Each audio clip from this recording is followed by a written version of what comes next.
بسم الله الرحمن الرحيم. كل سنة وحضراتكم طيبين، عيد سعيد يا رب عليكم. إن شاء الله النهاردة نعمل أحلى طبق فتة في العيد، جميل جدا ما شاء الله. ممكن تاكليه في أي وقت. معايا دلوقتي حلة على البوتاجاز ومعايا كيلو رز، بنزل منهم بمعلقتين كبار رز وأقلبهم كويس جدا. أنا عايزة المعلقتين دول يتحمروا ما شاء الله. طبق الفت ده بقى طعمه حكاية وسهل وبسيط جدا ما شاء الله.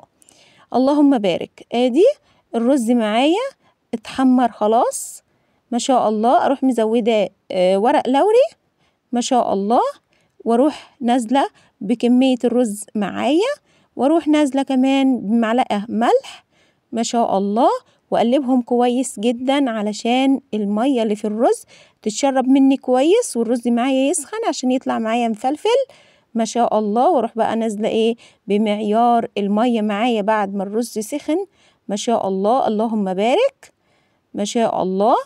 ادي جميل جدا كده، المعيار مظبوط معايا. اغطي عليه، ادي معايا اتشرب، ادي اتشرب منه الميه كلها ما شاء الله. اللهم بارك. اسيبه كمان شويه 5 دقايق هنجرفه على طول.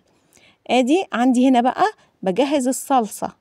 معايا زيت في الطاسه، بنزل عليهم بمعلقه كبيره توم ما شاء الله، عليهم معلقه صغيره كزبره ناعمه، واقلبهم كويس جدا. هنا بقى دي بقى التكه اللي في طبق الفت.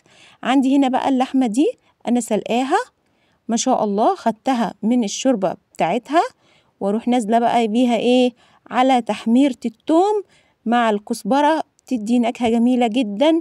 وهنا معايا 3 حبايات صغيرين طماطم بشراهم بالمبشره ما شاء الله، واقلبهم كويس جدا.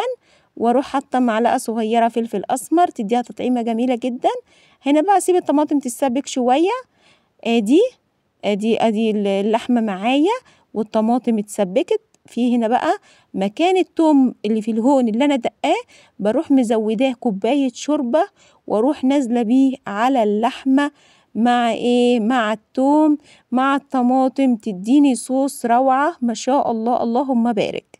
هنا بقى عندي الرز استوى، وادي معايا الرقاق الناشف، ومعايا الصوص اللي بالثوم مع اللحمه، جميل جدا ما شاء الله عليه، طعمه حكايه. الله اكبر ما شاء الله.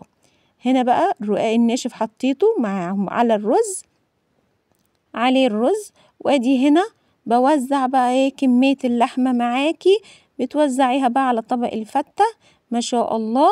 طبق الفتة ده بقى ممكن تعمليه في أي وقت، مش شرط أعياده بس، لا يعني عندك عزومة جميل جدا ما شاء الله. اللهم بارك. بروح بقى نازله بالصوص معايا، بيدي تطعيمه جميله جدا. يا رب يعجبكم. مش تنسوا حبايبي تكتبوا لي تعليقاتكم على القناه. وكل سنه وحضراتكم طيبين، والسلام عليكم ورحمه الله وبركاته.